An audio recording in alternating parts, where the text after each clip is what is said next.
All right. I am very sorry, guys. I had to take that phone call. That was a very important phone call. So I just, yeah. So 1.5, here we are with episode 1.5. Again, I do apologize. So, but where did I end off? Well, anyway, but I learning a whole bunch of stuff. So kind of continuing from the first video that I was just doing, I'm going to kind of continue it now into right now. So, um, So, anyways, I'm learning a lot about animation, learning more about cell animation because that's what I really, really wanted to do. I still want to, and we still are. Basically, anything that's 2 minutes and under is what we're going to do cell animation with. Now, anything that's above that, 2 minutes and one and over, I still want to do it cell animation, however, but do it on the computer. So it's what I call digital cell animation, where everything is done still on the computer and every frame is still drawn by hand. You're just doing it on the actual computer screen, and you're kind of saving a lot of trees and yeah. Uh, so those are two ways that we're gonna be keeping or we're gonna be doing our animations. Um, Again, cell animation is something that I grew up with so long, for such a long time. Most of us grew up with cell animation, and it's just something that speaks to my heart. Like I said, the first time I saw a silly symphony, I'm not even sure which one it was. Might have been Little Toot. If any of you remember Little Toot from Disney, loved it. Peter and the Wolf was another one. Oh my God, I loved that. And but I remember watching it on the wall on my wall when my dad had the projector, and it was just the coolest. It really was the coolest thing. And learning and seeing that each of those characters is honestly done with paper, pencil, and then transferred onto these, into the celluloid, these clear sheets, all painted, everything by hand.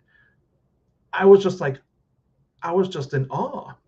So of course, when I got older, I wanted to learn more about that. And of course, when I'm learning about that, everything has moved on, of course, to the digital side of things, and I completely forgot about that side. And I'm like, nah, we're gonna do cell animation. That's all we're gonna do. Cell animation, cell animation. Well, I came to realize that it's not that easy. So, so that's why I want to keep both of them alive. And I've had this going on in my head for the past 6, 7 years now, since I started the studio, and I'm going to keep at it. I know it's going to be a very rough road, mainly because I don't have the finances, the capital. I'm working on it. There's a couple things I have up my sleeve that I've already kind of put out there, kind of feelers, kind of seeing where things are. We're just in a really strange time right now when it comes to anybody loaning, giving, any kind of huge amounts of money. Excuse me. There's I can go to a bank, I can go anywhere, of course, but they need something else. They need some kind of collateral, and unfortunately, I just don't have that. Besides my markers, which, or even my my Cintiq. Those are the two things that I have basically, and they're not going to take those. So that's why I've come up with, years ago, I came up with using Facebook and social media for business. And there was actually a cool article written about me by Michael D. Hammersky. And I would create, event pages of all the conventions that I would go to, kind of just telling you where I'm going to be, what booth or what table I'm going to be at, what I'm going to have there, all that kind of stuff. And it was really nice that someone took notice and wrote a nice article about me and posted it everywhere on social media. Well, almost immediately, I think a week after that, everybody started posting, creating these event pages of where they're going to be, what they're going to have, what they're going to be creating, how much their prices are, and stuff like that. And it's like, okay, all right, well, now I got to kind of pivot and kind of go in a different direction because everyone's doing this. I got to try to do something else. And I tried, and I still am trying. But that's why I started creating web pages for my stores. To try to sell art online is extremely difficult. It was a little easier, of course, when I was doing fan art, but there's a lot more than just fan art out there. And again, I wanted to have my own characters, have my own story, create my own world. with my own characters, and that's really what I wanted. So yes, do I have a store? Absolutely. BalkeStudiosArt.com. That's the art store. I do have a merchandise store as well. Actually, let me write down BalkeStudiosArt.com. So that website that I just put on, oh, that got bright. That website, the sun is like whew, right there. The website that I just posted there, that's actually the art site. So anything that you're looking for art wise through me or the studio, I'm going to have it up there for right now. So that's like all the different kind of art tunes, the hand colorings, pins, that kind of stuff. That's all up there. Okay, don't know why. Okay. So that's what that's for. I also have a merchandise shop. I would love if they were together, but unfortunately it's not like that. But that's why I've created, two different sites, because that's the way that I can get capital. That's the only way that I can get any kind of money coming in where, hopefully, where I can start hiring the team, we can start getting these animations done, start doing it. It's an old school way of doing it. It really is. Kickstarters and stuff like that, I don't do well at all with Kickstarters. I tried before in the past. I did horribly. Okay, maybe I didn't have the greatest video, but come on. I mean, there's people who are doing some Kickstarters out there for some odd things, and they're making tens of thousands of dollars, even just hundreds or even thousands of dollars in just something so odd. And I'm trying to create something here that can stay around forever, but people just don't. I don't know. I think everybody right now, and this is where it gets kind of weird, and it's not a knock on anybody, but a lot of people just aren't looking for anything new. They're looking for the stuff that's on TV. They're looking for the stuff that's on, in the big theaters. That's what a lot of people are looking for. They don't necessarily want something new. If they do, again, they're going to see it on TV or on Netflix or any of the streaming sites. And for me, that's kind of a bad thing for me. And a lot of indie people, because I've talked to numerous indie people, and we all have the same kind of problem. How do we get our stuff out there when we're fighting all of this other? This is a whole other conversation, which we'll get to later in another video. But how do we get our stuff out there with all of this media, not media, but all this attention to the comic book characters? Look, I'm not saying that's a bad thing. No, I think it's about time. I'm loving these comic book movies. I love them. It just reminds me of the comic books, of course, but I'm a little more old school. I want the comic books you can open, you can smell. I know that's weird, but that's what I like. And so trying to battle all that, especially when I go to conventions, conventions have been really hard for me. When I was doing fan art, yeah, we did okay. We did really good. I'm not going to lie. We would have like 2-3 people deep at our booth, we all around. I mean, it would be wonderful. Like it would just be a huge crowd of people, and that's awesome. That really is. The only thing that's missing, it was missing my heart. Yeah, I put a lot of time and I put effort. I did put a little heart in the coloring, of course, because that was part of my creation, but it's not my character. And that's what the conventions to me were missing. And I just told myself, I said, no, I need to start creating my own characters. I need to start getting people interested in my characters. How do I do that? That's when I started kind of intermingling the fan art stuff with my stuff. And that seemed to do pretty okay for a little while. But people just stopped buying my stuff altogether. Everyone just wanted the fan art stuff because it was kind of taking over. The fan art stuff was really taking over the studio stuff.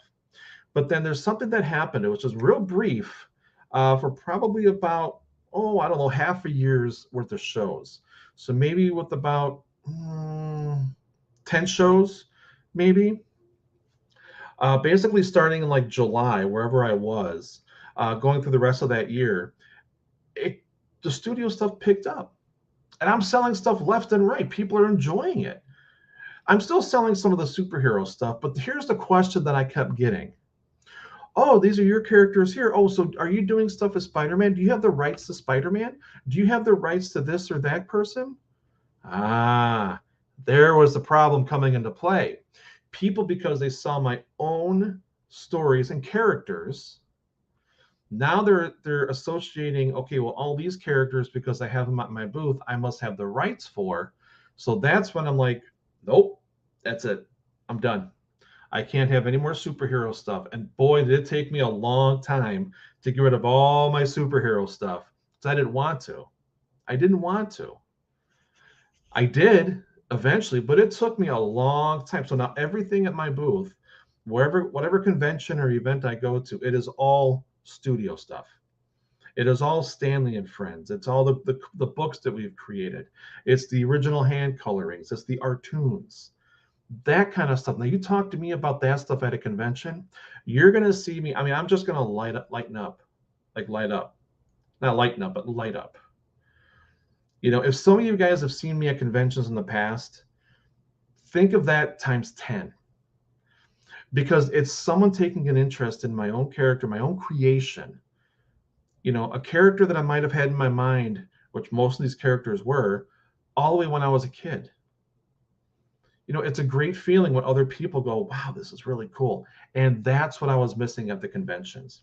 I was missing that connection with fans or with people in general at all the conventions. And now I've got it.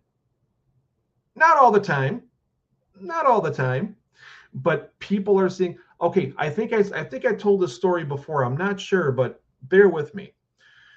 Before the pandemic, we were at the Madison Comic Con. Okay.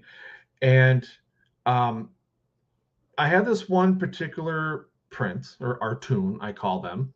I had this one particular artoon where it was just my Candy Witch, and it was just a hand painted background behind her.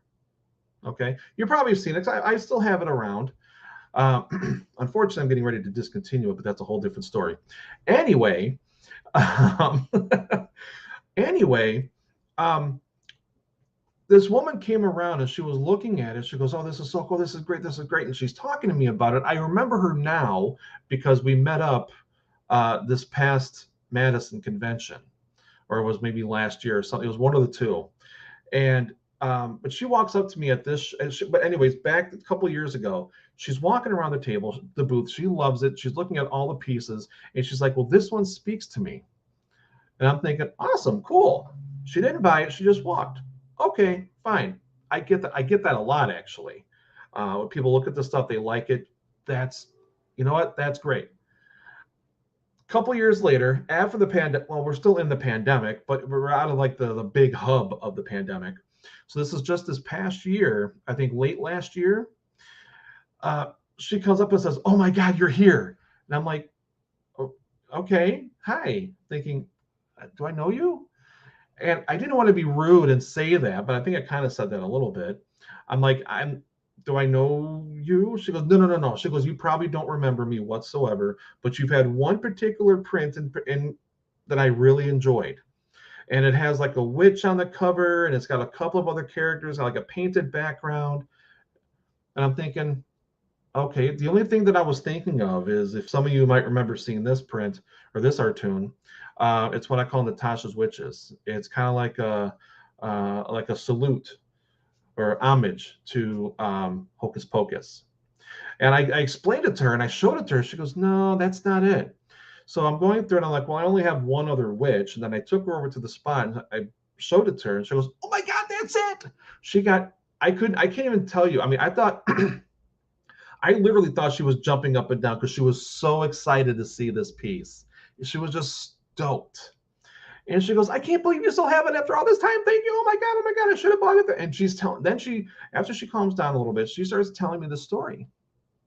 And she goes, "Well, I saw it a couple years ago, like right before the pandemic. And then things happened, everything closed down. We couldn't go anywhere. So then she's like, I was hoping you were going to be here." And she goes, "I saw you were. And then here you are. You've got the same piece." She goes, "This particular piece is the one that I like. This is the only one that I want out of everything that you have." And I'm like, "Do you mind if I ask you why?" And she goes, "This is the only piece that spoke to me. I don't know why." She goes, it just speaks. It just comes right out." And I'm like, "Really?"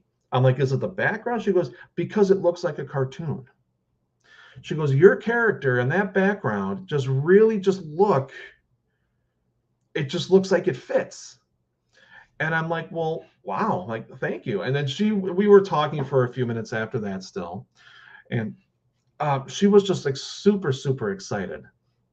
I think I saw her one more time because there was another show after that, another Madison show after that. And I think she was there as well. And she was there. And that was this year.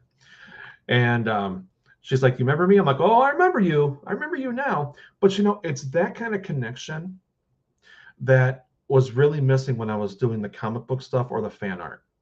It really was. That's what was missing. And that's what I liked. I want to be able to actually have people go, oh my God, that speaks to me. I want that. I love that. You can't put a price on that. All I really want with my characters and stories and animations and comic books, I want it to stay around forever, past when I'm gone. I really do. I'm not necessarily all about the fame and the glory. Okay, it helps, or the money, but I don't mind it. But that's not the reason I'm doing this. I'm doing this because I enjoy this. I love creating. And I never thought I would ever say that because, I was always creating when I was a kid. I think we all create when we're kids, but I'm just kind of taking it to the next level because now I'm an adult and I'm creating, but now I got to make it into a business. That's the part I don't like, is make it into a business. But that's what we all have to kind of do. So I'm going to kind of stop right here because the next conversation I'm going to have, not today or tomorrow, but probably next week, I want to go into why it's a little more difficult for me to sell. I know I kind of went into it a little bit here, but why it's a little more difficult for me to sell my guys at conventions, and how do I sell stuff online? That's been a really big fight that I've been kind of battling over the past little bit. So, yeah. I just want to say thank you guys for being here to watch this and kind of having a little intermission between this video and the first video. Like I said, I had to take that phone call.